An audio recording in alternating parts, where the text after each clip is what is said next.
Committee will come to order without objection. The chair is authorized to declare a recess at any time. We welcome everyone to today's hearing. I apologize for being on free speech on college campus. I apologize for being a little late. We were having an election in the Republican conference. Chair now recognizes the gentleman from Alabama, Mr. Moore, to lead us in the Pledge of Allegiance.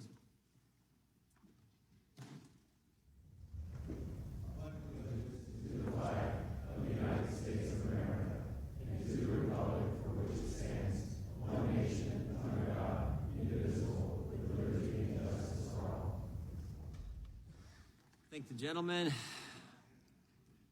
We will now begin with opening statements. Chair recognizes himself. Over 6 years ago, we had a hearing about attempts to curtail free speech on college campuses right next door in the Oversight Committee. The hearing touched on emerging threats to the First Amendment, safe spaces, cancel culture, and the targeting of conservative activist student groups. Unfortunately, this was not a fad, and the hostility towards certain points of view, and particularly conservative points of view, has only grown worse. And it's no longer universities just censoring their students. We now know that American universities were working with the federal government to systematically target speech on the internet. Just this week, the committee Republicans released information showing Stanford University worked with the Cybersecurity and Infrastructure Security Agency, or CISA, and the State Department's Global Engagement Center to censor certain speech in the lead up to the 2020 election. Big government, big academia, and big tech all colluding to limit Americans' First Amendment free speech rights. They were targeting jokes, political opinions. Most importantly, they targeted true information. But the speech that was censored all leaned a certain way. What used to be the bastions of free speech and the marketplace of ideas evolved into institutions of activism and suppression. With, quote, safe spaces and free speech zones aimed to protect students from violence, one would think Jewish students would have somewhere to turn as violent pro-Hamas students take to their demonstrations and have harmed students on college campuses. But that's not the case, as we will see in today's hearing. Nearly a 400% increase in anti-Semitic incidents, including harassment, vandalism, and assault in the 2 weeks after the Hamas attacks against Israel. We need to be doing more to protect the freedom of expression. We're actually working with the ranking member Nadler on some legislation introduced by one of our colleagues, trying to see if we can put some legislation forward that would help in this area. I want to thank my colleagues, including Representative Virginia Fox, Chairwoman of the Education Workforce Committee, for her important work on these issues. I want to thank Representative Murphy, who is a leader on this topic, has introduced 2 bills to advance free speech on campus, and co-chair of the Campus Free Speech Caucus, Ms. Kamick, for her work and passion for this issue. I also want to recognize Mr. Kiley, one of our members, who introduced a bill just last week that denounced anti-Semitism on college campuses. We look forward to hearing from all our witnesses today. And again, I want to thank you for coming. I now will turn to the ranking member for his opening statement, and then we'll get right to our witnesses. Actually, I forgot. Well, I'll wait till yours done, then I'll play a short video. We have a short 90-second video I wanted to show it. We'll play it right now. Let's play it right now. 90-second video. If you can cue that up, we'll play this about what's going on college campuses.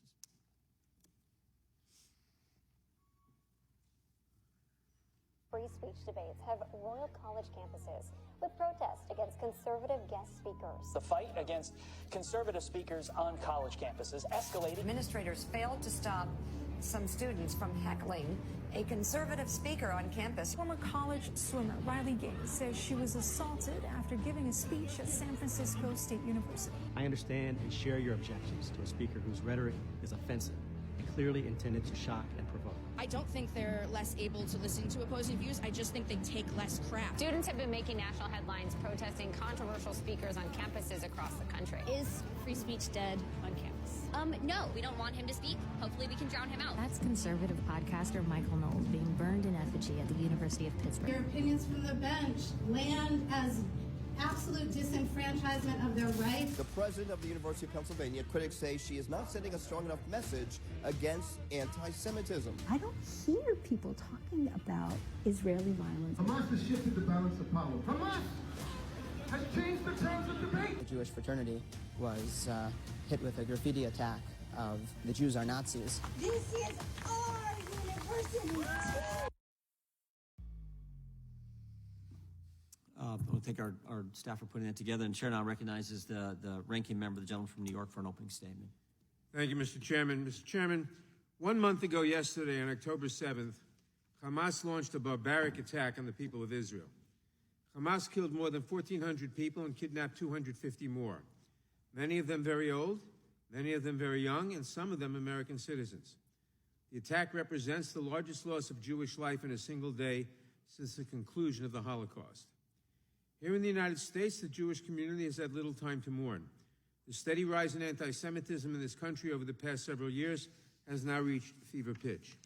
And few places have had to bear the weight of that trend more than our college and university campuses, where, according to an audit published by the Anti-Defamation League months before the October 7th attack, anti-Semitic activity had increased by 41% in the last year alone. In many ways, the conduct we need to discuss most urgently goes far beyond the title of this hearing, Free Speech on Campus. Jewish students are being physically threatened and have legitimate cause to fear for their safety on campuses across the country. For example, at Cornell University, law enforcement officials arrested a student for making violent threats against Jewish students on an internet message board.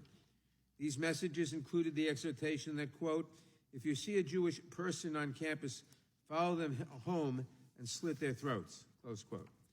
In another post, the student threatened to, quote, bring an assault rifle to campus and shoot all you pig Jews, close quote. We are joined today by a student from Cornell University, Amanda Silberstein. Ms. Silberstein, I would just like to say that I am sorry that you and the Jewish community at Cornell have had to endure these threats simply for being who you are. And I am sorry for the fear they have caused you and your fellow students. It is unacceptable, and we must do better. There is no excuse for that kind of violence at any school, against any student. And an academic discussion about the First Amendment is mostly beside the point until we can secure these campuses. I think that most members here on both sides of the aisle would agree, which is not to say, Mr. Chairman, that I do not appreciate your calling this hearing. Congress can help. But first, we have to put aside the political stunts and academic debates and put our money where our mouth is. The Office for Civil Rights at the Department of Education is the federal agency responsible for enforcing the laws that protect students from discrimination. To be clear, the Office for Civil Rights had an enormous amount of work to do long before the attacks of October 7th. The reaction to those attacks in the United States may threaten to overwhelm the agency. That is why the Anti-Defamation League and their partner organization, the Brandeis Center, which is represented here today, have set up a helpline to aid Jewish students navigate the process for filing complaints alleging anti-Semitism during this troubling time. I would like to commend both organizations for their important work, and I encourage Jewish students across the country to make their voices heard. Congress also has an obligation to help. More than that, we have an obligation to offer meaningful help. If we want to get this situation under control, we need to move past debating the various theoretical definitions of the word anti-Semitism. We need to move past the meaningless resolutions on the House floor declaring our feelings about bigotry generally. We need to send assistance where it is urgently needed, and we need to do so today. Earlier this year, the Biden administration outlined a comprehensive national strategy to counter anti-Semitism. For that matter, the administration has also announced a national strategy to counter Islamophobia. These strategies are whole-of-government efforts to combat bigotry in every part of American life that the government can touch. The President has put enforcement of our civil rights laws at the center of these strategies. Long before we could have foreseen the wave of violent anti-Semitism that would sweep across the country, President Biden requested a 27% increase in funding for the Office of Civil Rights. If my Republican colleagues were serious about this issue, they would fully fund that request. Instead, they are fighting to slash the budget of the Office for Civil Rights and other agencies that would keep our children safe. Their promises about anti-Semitism and their actions disconnect in other ways as well. If my Republican colleagues were serious about anti-Semitism, they would have spoken up after the 2017 Unite the Right rally in Charlottesville, where neo-Nazis chanted that, quote, Jews will not replace us. If my Republican colleagues were serious about anti-Semitism, they would have spoken up when President Trump then declared that there were, quote, very fine people on both sides of that rally. If they were serious about anti-Semitism, they would have said something last year when former President Trump shared a meal with Nick Fuentes, a notorious white supremacist and Holocaust denier. And lest you imagine that I am dredging up ancient history, let me remind you that if my Republican colleagues were serious about anti-Semitism, they would not have, just months ago, invited Robert F. Kennedy Jr. to testify in this hearing room after he made appalling claims that Jews appeared to be immune from COVID-19, a nod to the laughable, if not so insidious, conspiracy that the virus was somehow engineered to spare the Jewish community. My friends, for too long, your silence on these matters has been deafening. I'm all for free speech, on campuses and otherwise. That includes the right of my Republican colleagues to say nothing at all about anti-Semitism when silence is politically convenient, even when the former President of the United States takes aim at us directly. But if you mean what you say here today, if you believe that the threats and vitriol that my community faces on college campuses is both unfair and unjust, then I'm asking you to move beyond the pointless gestures and political posturing and help us protect our children. Fully fund the Office for Civil Rights and the administration's efforts to counter anti-Semitism and other forms of discrimination. Help us get the boots on the ground. We can do better, and our students deserve no less. I thank the witnesses, and I yield back. I thank the gentleman. The gentleman yields back. Without objection, all other opening statements will be included in the record. We will now introduce today's witnesses. Our first witness is Mr. Connor Ogrijic. Mr. Ogrijic is a recent graduate of the University of Buffalo. While a student at Buffalo, he served as the treasurer, vice chair, and chairman of the university's Young Americans for Freedom chapter. He faced threats and protests from fellow students over speakers that his organization invited to campus. Thank you for being with us. Ms. Jasmine Jordan. Ms. Jordan is a student at the University of Iowa. She serves as the chairwoman of the university's Young Americans for Freedom chapter. She has received threats from her fellow students over events that her organization has invited to campus, and their recent pro-Israel vigil was vandalized and disrupted by protesters. We apologize for that, and thank you for doing that. Ms. Amanda Silberstein, as the ranking member has already talked about, Ms. Silberstein is a student at Cornell University. She serves on the student board of the Reutemann Chabad Center at Cornell, the leadership of the Alpha Kappa Psi professional business fraternity, and as the director of marketing and communications for a Cornell-based startup. Thank you, Ms. Silberstein, for being with us today. Mr. Kenneth Marcus. Mr. Marcus is the founder and chairman of the Louis D. Brandeis Center for Human Rights Under Law. He previously served as the Assistant Secretary of Education for Civil Rights, the staff director of the U.S. Commission on Civil Rights, and as Deputy Assistant Secretary of Housing and Urban Development for Fair Housing and Equal Opportunity. We appreciate your work, Mr. Marcus, and thank you for being with us. Professor Pamela Nadell. Professor Nadell holds the Patrick Clendenin Chair in Women's and Gender History and is the director of the Jewish Studies program at American University. She has taught a variety of courses on Judaism and Jewish and women's history and has published several related books. We appreciate you being here, Doctor. And Ms. Stacy Burdett. Ms. Burdett is a public policy strategist and consultant. She has previously served as the Vice President for Government Relations, Advocacy, and Community Engagement at the Anti-Defamation League and as the Director of Government and External Relations at the U.S. Holocaust Memorial Museum. We welcome all our witnesses and thank them for appearing today. We will begin by swearing you in. Would you please rise and raise your right hand? Do you swear or affirm under penalty of perjury that the testimony you're about to give is true and correct to the best of your knowledge, information, and belief, so help you God? Let the record show that the witnesses have answered in the affirmative. Thank you. You may be seated. Please know that your written testimony will be entered into the record in its entirety. Accordingly, we ask that you summarize your testimony in 5 minutes. I think we'll just go like we did. We'll start with Mr. Ogrijic, and then we'll move right down the line. So you're recognized for 5 minutes. Thank you, Chairman Jordan, Ranking Member Nadler, and members of the committee. Committee will be in order. Committee will be in order. Over 10,000 people have been killed, and you're trying to silence what free speech of students. We appreciate people being here, but the committee has to be in order. If you,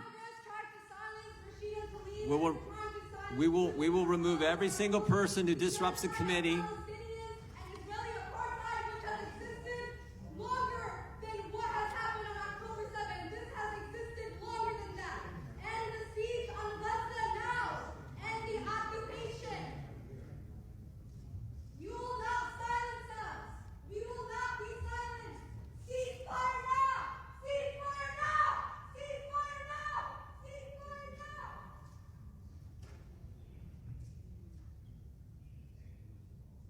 Gentleman is recognized. Thank you, Chairman Jordan, Ranking Member Nadler, and members of the committee. My name is Connor Ogrijak, and it is an honor to bring my experiences before you today. Although I had hoped... Speaking up against genocide become anti-Semitism. How is that the same fucking Meeting will be in order.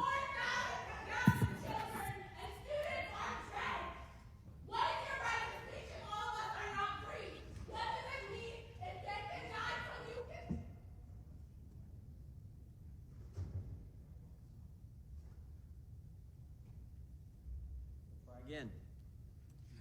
Although I had hoped that my arrival to Here's higher a hearing for Palestinian students.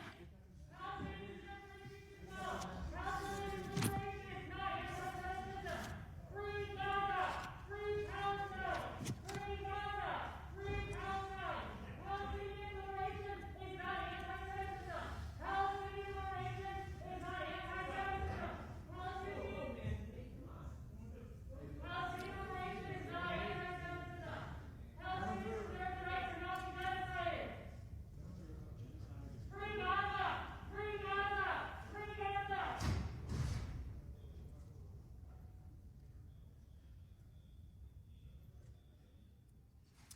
Mr. Ogrijak, we'll keep trying. Thank you, Chairman Jordan, Ranking Member Nadler, and members of the committee. Palestinians deserve to speak on the genocide of their families. Palestinian students deserve to speak on the genocide of their families. Stop silencing Palestinian students. Stop silencing Palestinian students. Stop silencing Palestinian students. They're speaking on the genocide of their families. Stop silencing Palestinian students.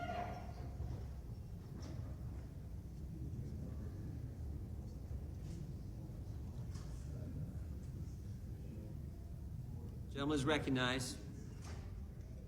It is an honor to bring my experiences... Palestinian students should not be censored. You want to talk about putting money where your mouth is? There are 10,000, over 10,000 Gazans dead and more buried, half of whom are under the age of 18. And you're going to spend money and talk about this?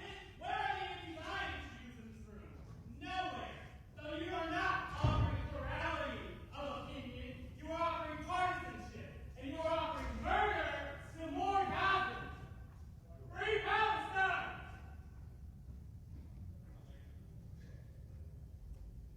My name is Connor Ogrijak, and it is an honor to bring my experiences before you today. Although I had hoped that my arrival to higher education would mark the arrival to a bastion of free speech, many of my first-hand experiences of freedom of speech violations at the University at Buffalo came during my membership of UB's chapter of Young Americans for Freedom. Two of the most prominent examples of freedom of speech bias that I witnessed at the university each came in the form of speaker events hosted by my chapter. In spring of 2022, as vice chair of my chapter, I had the opportunity to assist with hosting Lieutenant Colonel Alan West at UB, an event which was preceded by delays in the signing of our contract and a forced venue change, which was exposed by a Freedom of Information request. However, the most striking action taken against us followed Lieutenant Colonel West's speech, which had included a discussion of race in America and accounts from his decorated past. When the floor was opened to a question and answer session, student protesters shouted from their seats before the audiovisual employees from UB's Student Association, the student government, cut powers to the event's microphones and speakers, ending the session.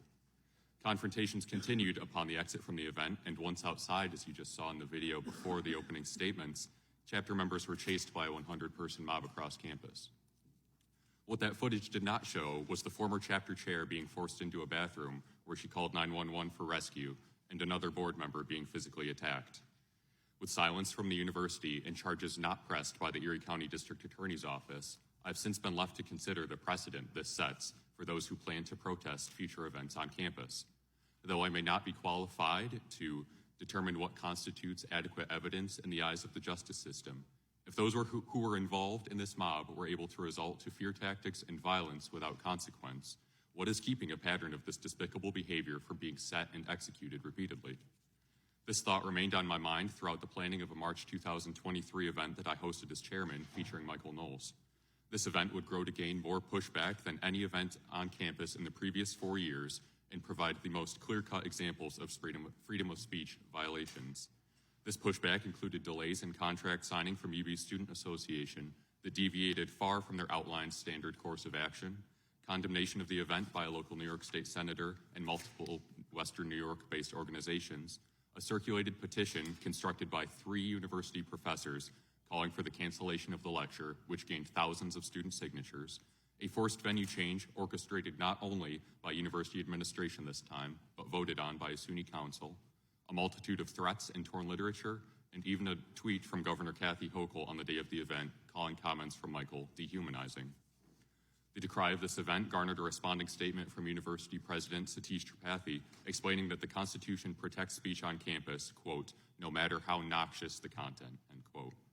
Based on the actions taken by faculty and the rhetoric used by Tripathi, I cannot name more clear examples of evidence that demonstrate the case of a university concerned only with following the letter of the law rather than uplifting conservative values to a level equivalent with the values of the left, which are often celebrated in the university's own Distinguished Speaker Series. Unfortunately, this was forced to extend into a federal lawsuit with representation by Alliance Defending Freedom once our YAF chapter was banned from campus as the result of a new national affiliation ban by the student government.